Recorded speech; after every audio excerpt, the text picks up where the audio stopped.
You cannot do Japan without shopping.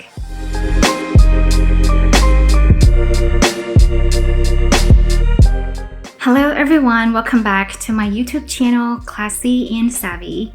I just recently came back from a trip in Japan and it was such a fascinating and eye-opening experience in terms of culture and history and cuisine. I bought so many stuff from the trip and I cannot wait to show them all with you. Alright, so let's start off with skincare. A lot of the stuff I bought are from the drugstores and convenience stores that you can find basically everywhere in Japan. The biggest drugstore is Don Quixote. So the first product I want to show is sunscreen. This is a Nessa Tone Brightening UV Sunscreen Gel with SPF 50+. So this is a gift from my mom. She prefers something that's brightening her skin up, and this is perfect because it has purple tinted formula, and so it's helped brighten skin and minimize dark spots. It also has skincare ingredients in here such as collagen, so I think it would be a great fit for Asian skin. This one is for myself. This is the Skin Aqua Tone Up UV Essence with SPF 50+. This is a very lightweight formula and it feels really comfortable on my skin. It helps with even skin tone because of the tinted formula. Has moisturizing agents, so for my dry skin it glides on very well. This is available in various tinted variations, so depending on what your skin needs, you can choose the color for yourself. I picked the mint green colored version to reduce the redness from my skin, and this can serve as a great makeup base to kind of color correct your natural skin tone. Alright, so that we're done with sunscreen, move on to face wash. I want to show you this really cool face wash in powder form that I picked up from the drugstore. This is Sui Sai Beauty Clear. I actually tested it out yesterday and I'm really surprised of how it feels on my skin. As you can see, they are individual capsule like this. When you use it, you pop up the capsule and you pour the powder on the palm of your hand, and you put a little bit of water and then you scrub it to lather it up and create a foamy texture. Then you apply it on your face and wash it off like a normal face wash. This is an enzyme cleansing powder that contains gold beauty oil. I picked the gold version because it has the moisturizing ingredients in it. My skin is a sensitive, dehydrated skin, and so I'm very picky with face wash. Usually foam face wash would be too harsh for my skin and I can tell the tightness after, but this one doesn't leave my skin tight. This one is the Senka Perfect Whip Face Wash that has collagen ingredients, and this is also a gift from my mom. It contains collagen and glycerin in serum to provide moisture and hydration. Alright, moving on to the next product. This is a staple in my skincare routine, especially in the morning. This is the Hada Labo Goku Chun lotion. Even though it's said lotion, but it really is a moisturizer. It is super lightweight and a milky consistency. What I love about this is when you use it in the morning,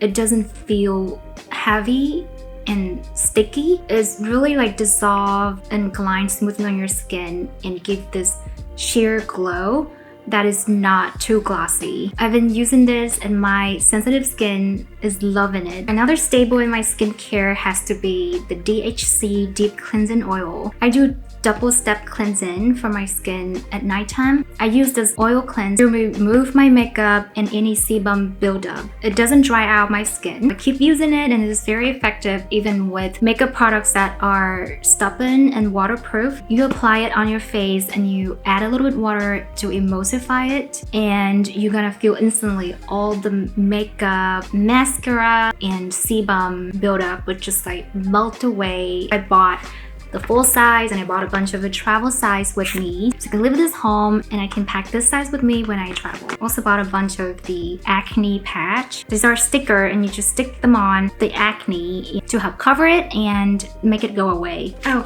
and then I got a bunch of face masks. I got the Gudetama one because it's my favorite character, and a bunch of retinol face masks. In terms of hair, I got this hairspray. I mostly got this to use during my trip. They have different level of hair finish that you want, from loose to firm to very firm. So this one I got a natural and keep, and I got this hair wax to keep away my loose hairs. The brand is Mato March. Cannot wait to try this one out. And also I picked myself some dry shampoo spray in travel size. I'm gonna keep this together with my travel toiletries. In terms of personal care, I restocked a bunch of this contact lens re-wetting liquid from Lisi. The reason I've been using this is so good for my dry eyes, especially when I wear contact lenses for such a long time. This really helped instantly relieve the dryness and irritation from my eyes. Okay, I also picked this up for my feet because I walked so much. In Japan, on average, I walked 20,000 steps or more a day. My feet were killing me at nighttime. You just stick these patches on your muscle or where it hurts the most. So next is makeup. I honestly didn't buy much because I'm really trying to minimize the makeup products. I bought only 3 items in terms of makeup. So the first product I want to show is the Kiss Me Heroin Mascara in brown. I've been using this brand for so many years and I usually wear it in black. So now that I see it in brown, I'm like, might as well, I want to try it out just to give myself some different look. I also got myself this cushion from Shiseido Ginza Tokyo headquarters store. The name of this cushion is Total Radiance Regenerating Cushion. So what's good about this one is it has SPF 50 plus in here, and it's also packed with skincare ingredients. It's come a little pouch and in the case here, and I already put the refill inside. The color I got for myself is Golden 2, and the technician tried the color on before she recommended me this color shade. This is Golden 2 color. This is a very beautiful cushion in terms of the look, and it feels really nice on my skin. It has this semi-matte finish. I like that it's packed with skincare ingredients. I feel like at this age, I prioritize that more over than coverage. I prefer something that lightweight and natural and skin-like feel, and this deliver perfectly. I'm actually wearing it right now, so we will see how it works on my dry skin. I also picked this up from the airport. This is the Dior Forever Skin Correct Concealer in shade 1N. I've been using the foundation version of this. I just got this in concealer with the same shade in case I need to add additional coverage. Next is clothing. Of course, it's a fashion channel, so we need to have clothing. So the first item I want to show is this black skirt from Uniqlo. It's very lightweight. I like that it also has a liner that comes with it, so you know it's not showy when you wear it on. It is a maxi skirt and it's in black. You can pair it with a tank top, a cardigan, or like a white t-shirt. All is gonna go well with this. Very flowy and airy texture. I think it's gonna be good for summertime. Another item that I got from Uniqlo is this beige knit pant that I'm wearing right now. What I like about these pants are, even though they are knit, they don't feel hot. They're very light and very comfortable to wear, of course, because of the stretchiness of the material. They fit and drape very nicely on my body. It doesn't have these weird creases or broaching. The stitches are also nice, and you know, it's Uniqlo price, so nothing can beat that. I got this for my work. This is from the brand Frey ID. It's a maxi dress, and it has this little belt here to further accentuate your waist. What I like about this dress is it has 2 different materials within the same piece. So the top one is a knit material, and the bottom is a thinner and more flowy material. I think this is such a great minimalist piece, but it doesn't look boring. Alright, so the next section is probably going to be the most exciting one. It is the luxury purchases that I acquired in Japan. A lot of them are vintage pieces. You cannot go to Japan without shopping vintage. They make it so accessible for tourists over there. A lot of the shops offer tax-free, so that's even better. And the sales associate, a lot of them speak English, and so it just helped with the shopping experience much better. The first one that I want to show you all is this Chanel 2.55 East-West bag. The reason I got this one is, first of all, I do not have anything in this metallic shimmery champagne color, and it's in gold hardware.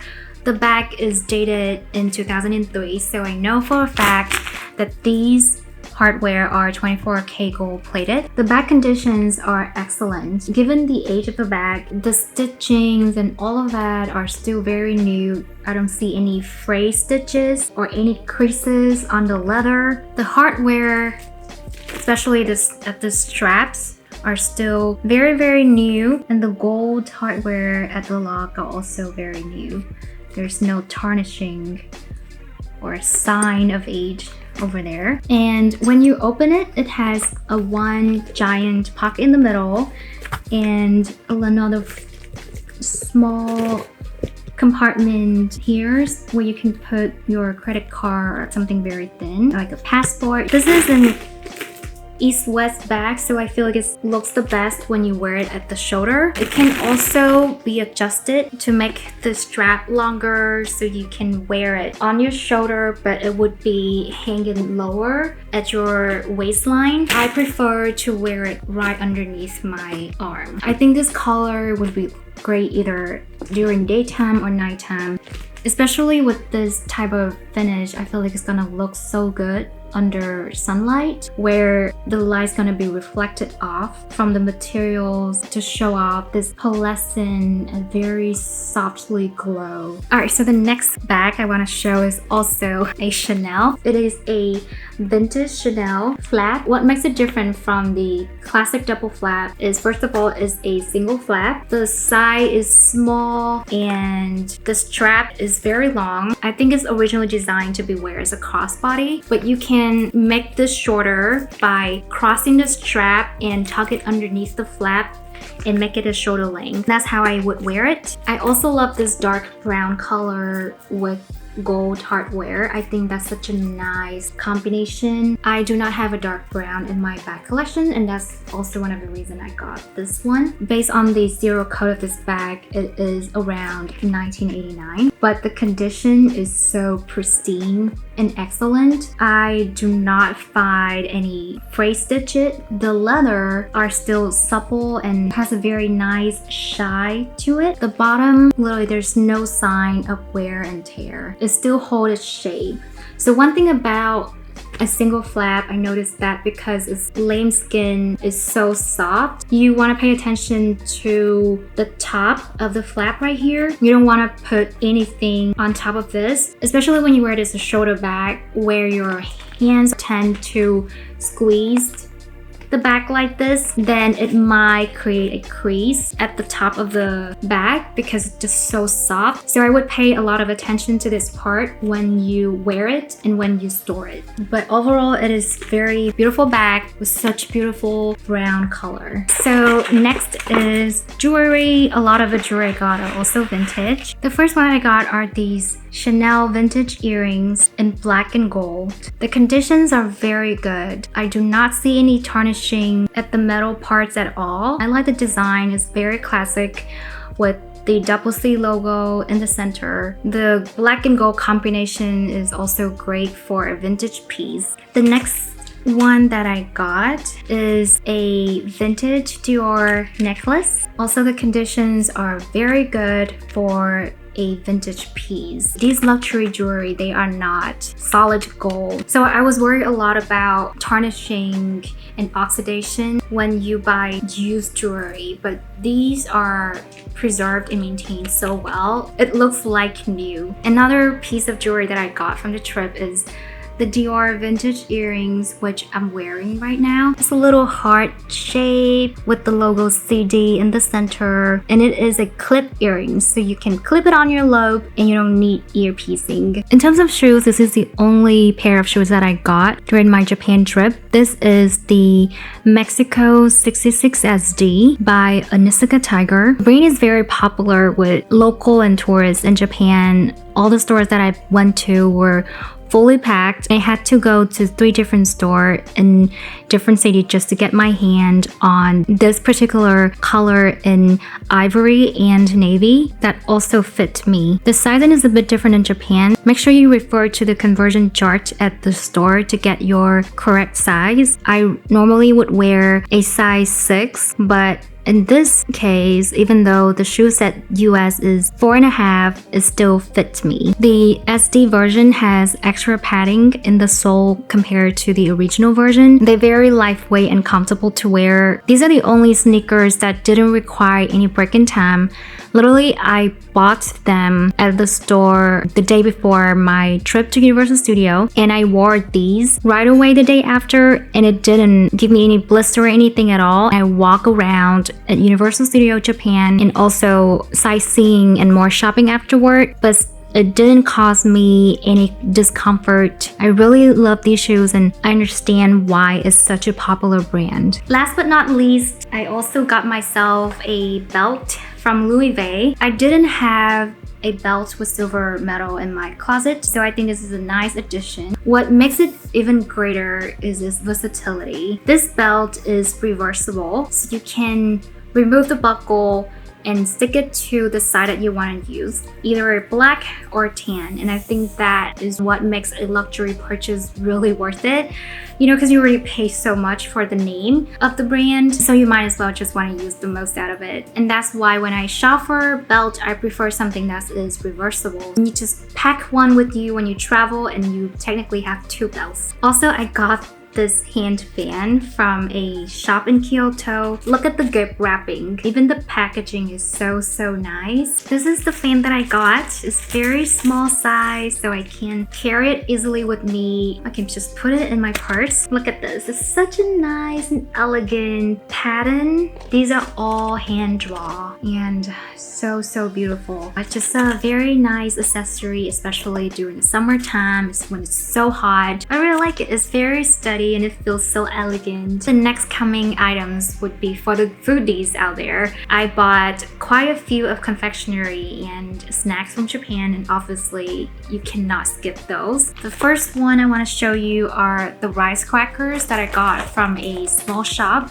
in Arashiyama. So if you visit the Arashiyama bamboo forest, make sure you stop by this rice cracker shop. It comes with a lot of varieties. This one is an assortment of different rice crackers in different flavors. These are good crunch. So the green one is matcha. This one is chocolate, and this is the sesame. This is almond. The next confectionery are langue de char. These are basically chocolate that are sandwiched in flavorful biscuits. I got myself a 12 pieces in sakura, which is the cherry blossom flavor, and this is 18 pieces in varieties of flavors. Let me actually open one of it to show you. It looks like. Also, the packaging is so nice. I feel like everywhere you go in Japan, they really pay attention to the wrapping and the packaging of the product. So this is a spring collection, and basically this is what it looks like. It's like a little square that has chocolate in the middle as the filling, and then on top at the bottom are going to be biscuits. And it's very thin, so you know, you don't feel bad about eating these. Last but not least is the infamous Japanese chocolate brand Roy's. They're known for their fresh chocolate, but I feel like I could get that from the States. So I picked this Baden cookies in coconut and hazel cacao. It is a long and thin cookie coated with fine chocolate on one side. And for the coffee lover, I also got myself the percentage Arabica coffee beans. So I cannot wait to test it out. It's smells so good. I love the smell of fresh coffee beans. I already gave it to my coworkers and my friends, and they all love it. This is also another good gift idea to bring back to the States and give it to your coffee lovers. Now for the matcha enthusiasts, these are the matcha powder from Kyoto. So I got this as a refill for myself from the last patch that I got from Amazon. This time I actually went to the Kyoto store in Kyoto and bought 2 of these 20-gram size. You don't want to buy a bigger size and then waste it because you didn't consume it quick enough. So next is Stationery. We stopped by at Itoya, which is a very popular stationery store in Tokyo, and they have a whole floor dedicated to pens from affordable to luxury brands. I got myself this sign-in pen from Romeo. This is the number 3. I just really love the weight. It's silver metal, so it's classic, and it glides very nicely on the paper. It also comes with a refill, so you don't have to throw this away when the ink runs out. I think it's a nice gift for your friend or your significant other, especially after a huge career accomplishment. For home goods, I got these chopsticks from a shop in Kyoto that has been around since the 1700s. The reason I picked these chopsticks is it has these lacquer in gold and cherry blossom pattern. These are all handmade. It's gonna go with my black placemats. You cannot do chopstick without chopstick rest. I picked this up from a chopstick specialty shop in Fushimi Inari. The shop is located right in front of the shrine entrance. What makes these chopstick rests special is they are made with a traditional techniques called kaizogan. The materials are seashell, and each one of them has different pattern and vein, so not all of them are alike, and that's what is unique about these. Another home good item that I got are kitchen knives. These are from the shop Arisugu, and it has been around since the 1500s. I got 2 sizes of the same type of knife. They have specialty knife for sashimi or for meat. The one that I got are multifunctional knives. You can use it to cut either fish, meat, or vegetable. What's unique about these knives is that they are stainless steel on the body, but at the edge is steel. So it's much sharper to cut with. So you need that precise cut that slices through things. These knives would do the job for you. But because it's steel at the edge, it needs a bit more maintenance. For example, make sure that you wipe it off constantly so that water doesn't